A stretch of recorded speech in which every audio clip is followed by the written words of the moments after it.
Greetings, my name is Michael Miller. This is a Michael Miller trademark training video out to you because you're watching. Thank you and welcome. It's meant for Michael Miller Pilates licensed affiliates, the Core New Core, my patrons Clayton, Ruby, Stephanie, and Jonathan, and anyone interested in surviving and thriving as a Pilates instructor or student. And student is what Joe called those he worked with, not patients, by his own writing somewhere. I gotta resubmit that or, reshare that. Joe considered the people that he worked with students, not patients. And they were students because they had something to learn, which is interesting, right? And so as much as it makes sense to enable yourself in other ways to help the individuals that you seek to help beyond whatever you can do with Pilates. To be teaching Pilates is to be taking the individual towards Pilates in the MMP point of view, because Pilates has an essence of its own.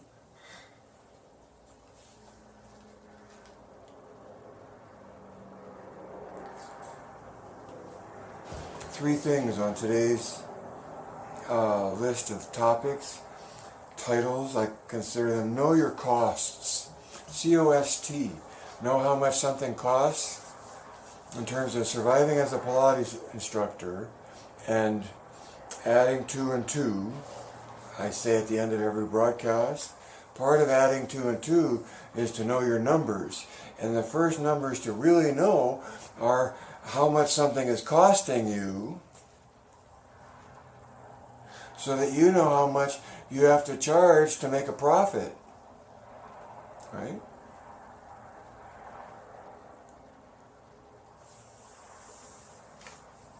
If you don't know your costs and establish a price, more than likely it will be less than your costs. So know your costs. Know how much something costs.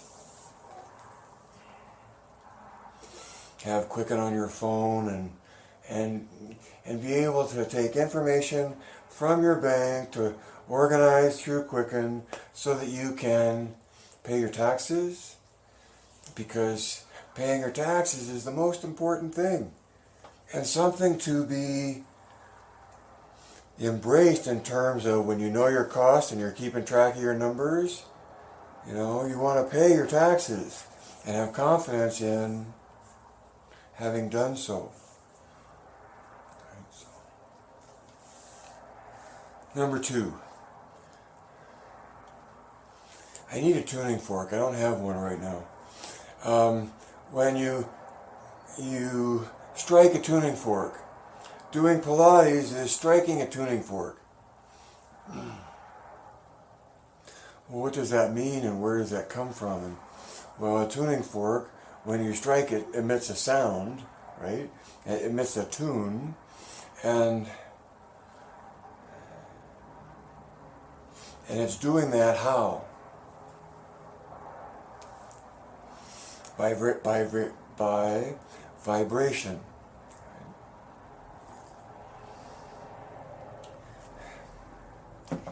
By having been struck, and the metal that is stricken, right, creates a vibration. So in that case, the tension is coming from within the metal.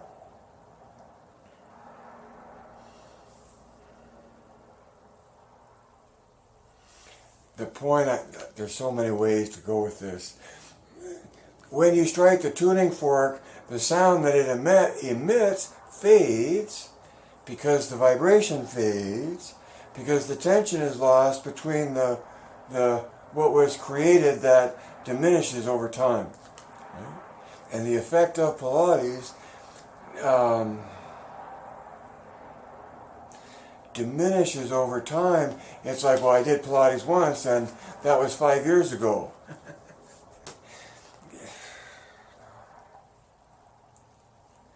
And it's the routine of doing Pilates or striking a regular note that, where was I going with that? That I was going to tension with vibration, and striking a regular note then goes into, and that's my ending note, I knew it was there somewhere, from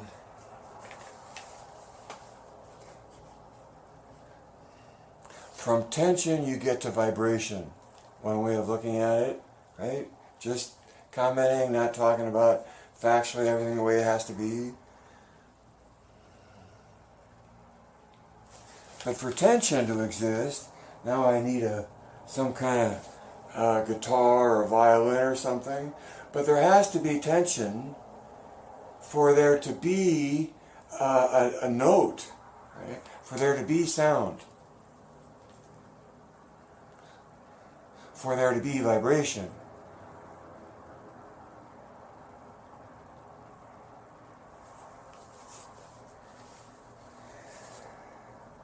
Everything makes so much sense when I'm writing it down with just notes, and then I try to recreate what I'm thinking from the notes.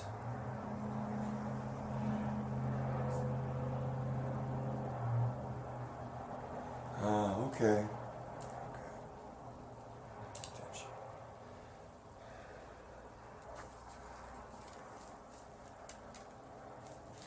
I'm pointing to the tension required to get the vibration that produces the sound. And then producing the sound, it's either resonant or not to whatever other sound is out there. And I think really good Pilates is resonant no matter where it comes from or what its heritage or the nature of its expression, as long as it's resonant to what MMP sees as an ideal within Joe's original work.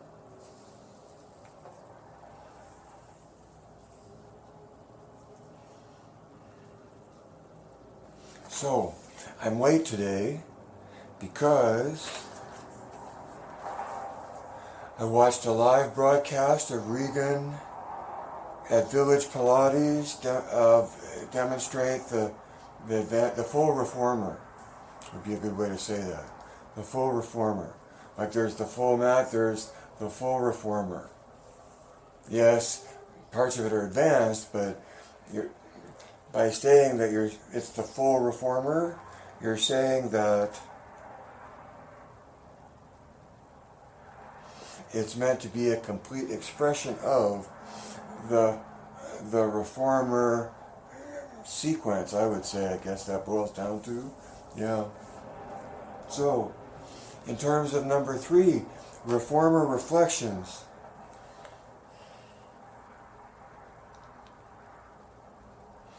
And maybe I should just lead off with this in case someone ever is interested. That in my Facebook feed, it's right down there because I shared it knowing that there is great authority in Regan's expression in movement, in doing the reformer.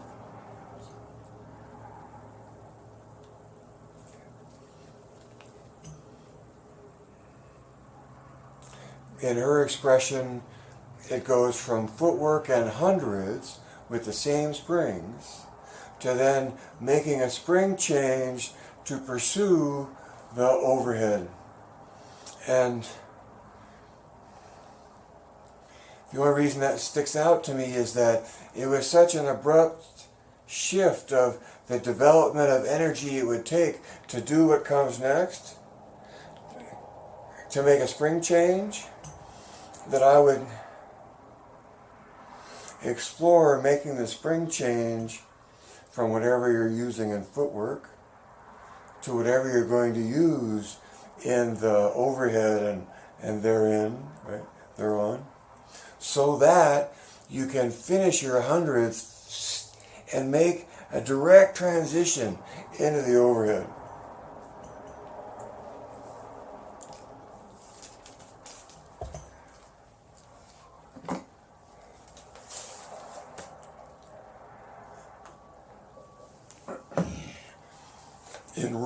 Excuse me. I'm gonna. Okay, yeah, really. There goes my voice. All right, so there goes my voice. In rowings 4, where the body rounds out,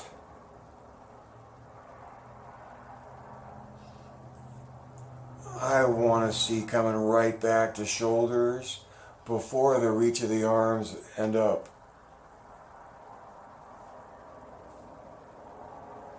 So rather than being out long and coming up long, to you go out, it's like you go out and you come back up from hips to shoulders. As a primary expression, before the arms reach away, it seems like that's an extreme that overlooked the control of hips to shoulders. Just passing through. I have no idea what that meant. So.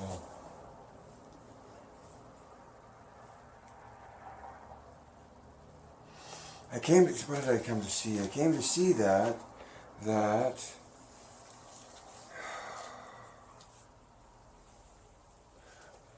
Regan is a beautiful demonstration of classical Pilates, traditional Pilates.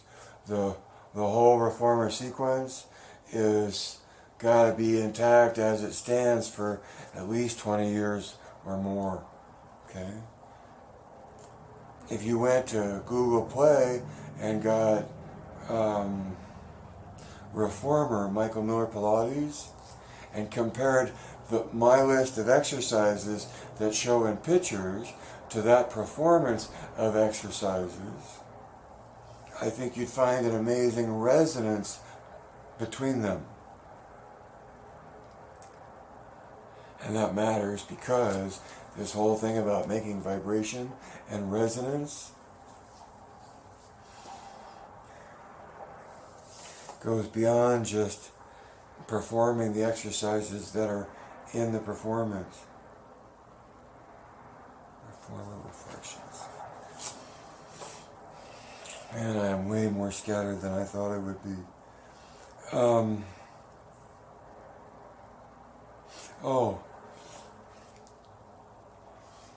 In the backstroke on the long box, the first long box, fundamentally, it's a hips and shoulders are anchored, making effort. Right? And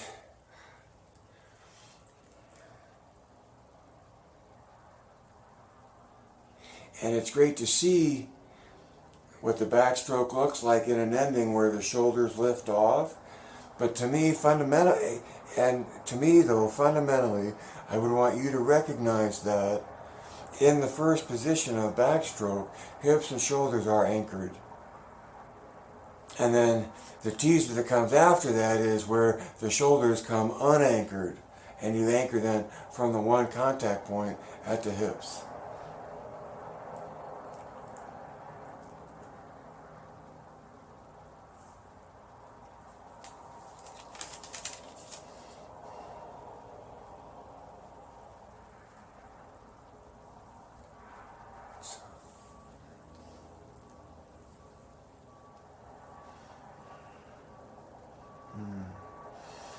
By watching such a beautiful expression and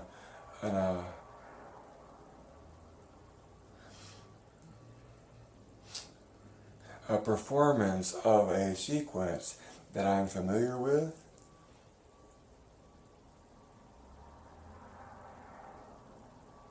I don't know, maybe on Facebook I'll be able to come to say what I want to say.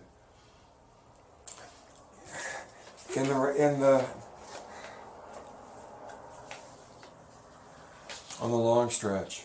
On the long stretch.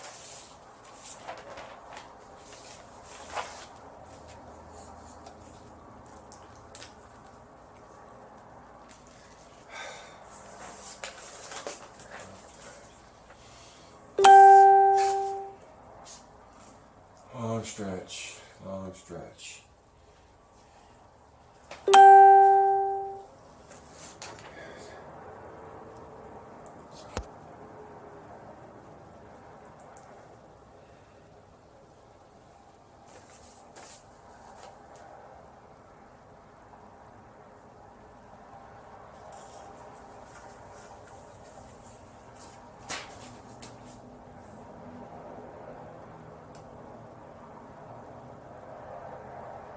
I want to make a point about not being an extension when you're doing the arabesques on the reformer.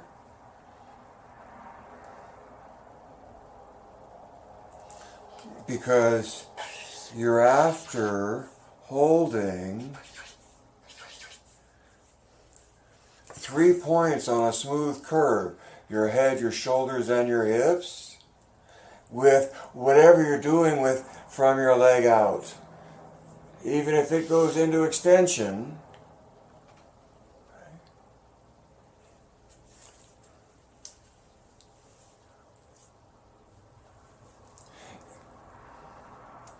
it's a presumed letting go of the primary axis at the hips and the orientation of square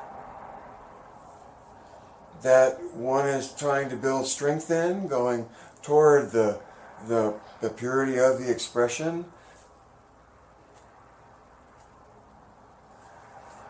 That completely gives in to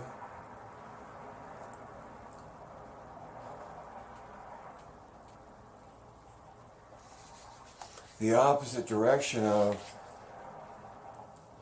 where the pursuit of doing Pilates would take you.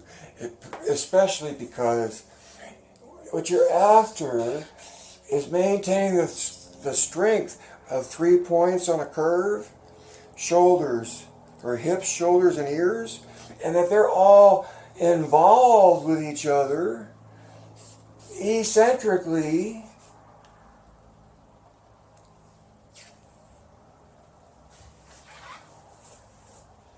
You know,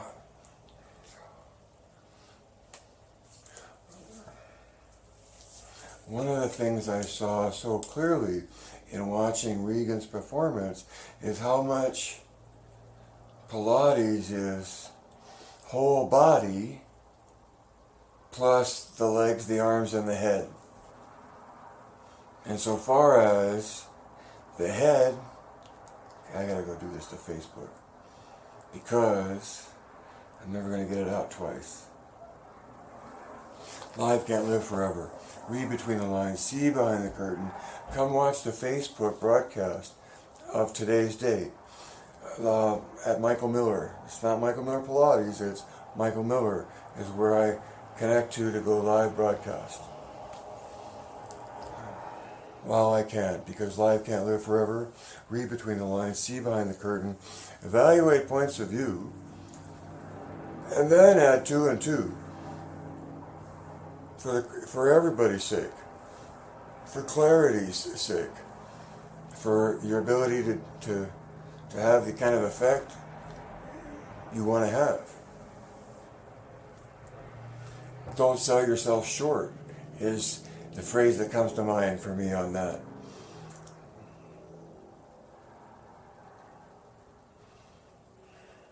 And from there, direct your thinking. Don't direct your thinking. Geist.